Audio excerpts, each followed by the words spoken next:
Hi friends, welcome back. తెలుగింటి ఆడపడుచు. ఎంతో రుచికరమైన సేమియా అండి.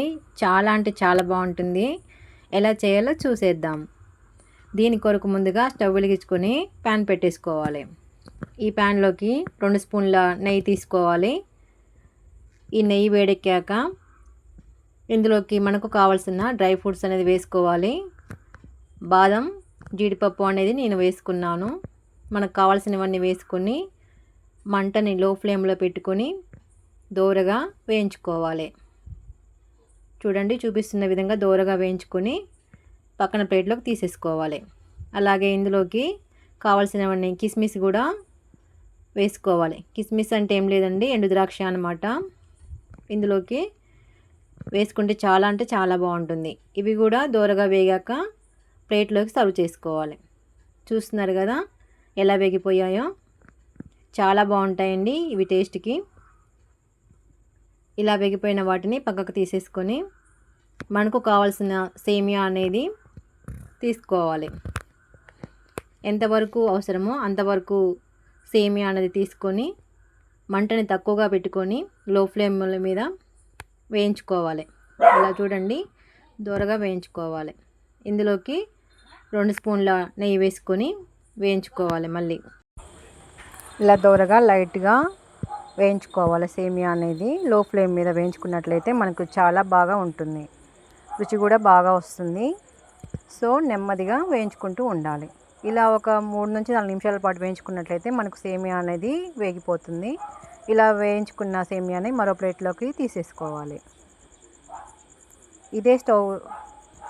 ఇదే ప్యాన్లోకి మనం ముందుగానే నానబెట్టుకున్న సగ్గుబియ్యం ఉన్నాయి కదా, సగ్గుబియ్యం అనేది వేసుకోవాలి. సగ్గుబియ్యం వచ్చేసి ఒక పావు గ్లాస్ అనేది నేను ఒక గంట సేపు ముందు నుంచి నానబెట్టి ఉంచాను. అలా నానబెట్టిన సగ్గుబియ్యాన్ని తీసుకొని ఉడికించాను. కొద్దిగా వాటర్ వేసుకొని ఉడికించుకోవాలి. దగ్గర పడుతూ ఉంటుంది, మధ్య మధ్యలో కలియబెడుతూ ఉండాలి, లేకపోయినట్లయితే అడుగంటుతూ ఉంటుందన్నమాట. సో ఇలా చూపిస్తున్న విధంగా గరిటెతో కలియబెడుతూ సగ్గుబియ్యం అనేది పూర్తిగా ఉడికిపోయే వరకు కలియబెడుతూ ఉడికించుకోవాలి.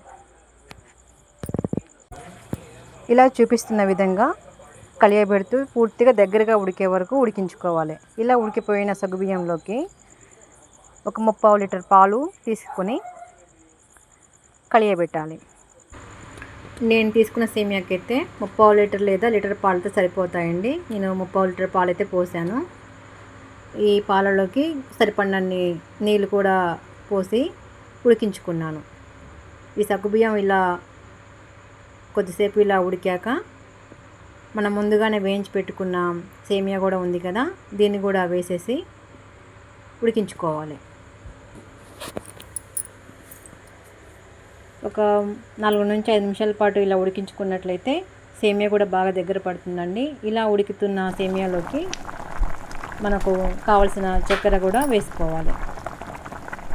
రుచికి సరిపడినంత చక్కెర కూడా వేసేసుకొని కలియబెట్టుకోవాలి. పాలు పోయగానే ముందుగానే చక్కెర వేసినట్టయితే పాలు అనేది విరిగిపోతాయండి. అందుకోసమని ముందుగా సేమియా ఉడికిన తర్వాతనే షుగర్ అనేది మనం యాడ్ చేసుకోవాలి. తక్కువ మంట మీద వేసుకోవాలండి. అప్పుడు మాత్రమే చక్కెర అనేది మంచిగా సేమియాకు పట్టేస్తుంది. చూస్తున్నారు కదా, ఇలా షుగర్ అనేది వేసుకొని బాగా కలియబెట్టుకోవాలి.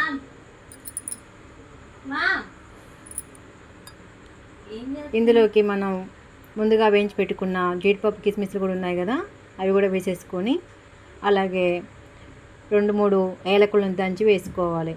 ఏలకుల ఫ్లేవర్ అనేది చాలా బాగుంటుందండి సేమియాలోకి. మెయిన్ ఇంగ్రీడియంట్ ఏంటి అంటే యాలకుల పొడి మాత్రమే. యాలకుల పొడి ఇచ్చే ఫ్లేవరు మరి ఏది ఇవ్వదండి ఇందులోకి. చాలా అంటే చాలా బాగుంటుంది. ఈ విధంగా చేసుకున్నట్లయితే మనకు సేమియా రెడీ అవుతుందండి. నచ్చినట్లయితే లైక్ చేయండి, షేర్ చేయండి, కామెంట్ చేయండి. Thank you.